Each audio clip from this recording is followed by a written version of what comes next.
moment if we have time, but let's get back to the operating framework and guide rails of which we operate under. And you have ignored them. The guidelines are very, very clear that you have to be dealing with a pathogen that clearly is shown and very likely to be highly transmissible in an uncontrollable way in humans and to have a high degree of morbidity and mortality, and that you do experiments to enhance that, hence the word EPPP, enhanced pathogens of pandemic. So when EcoHealth Alliance took the virus, SH014, and combined it with WIV1 and caused a recombinant virus that doesn't exist in nature, and it made mice sicker, mice that had humanized cells, you're saying that that's not gain-of-function research? According to the framework and guidelines. So what you're doing is defining away gain-of-function. No. You're simply saying it doesn't exist because you changed the definition on the NIH website.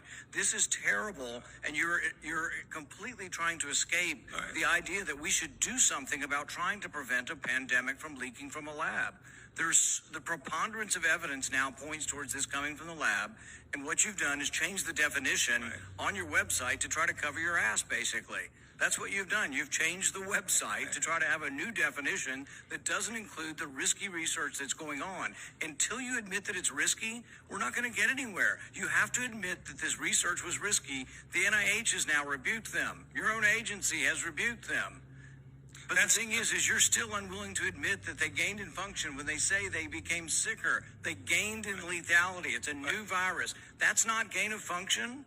According to the definition that is currently operable, Senator, let's make it clear for the people who are listening.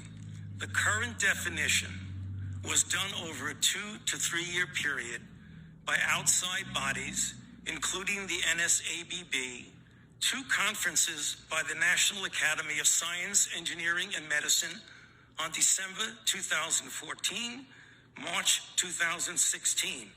We commissioned external risk-benefit assessment, and then on January of 2017, the Office of Science and Technology Policy of the White House issued the current policy. And coincidentally, I have not changed the definition any appeared definition. On the same day the NIH said that yes, there was a gain of function in Wuhan, the same day the definition appeared, the new definition, to try to define away what's going on in Wuhan. Until you accept it, until you accept responsibility, we're not going to get anywhere close to trying to prevent another lab leak of this dangerous sort of experiment. You won't admit that it's dangerous, and for that lack of judgment, I think it's time that you resign.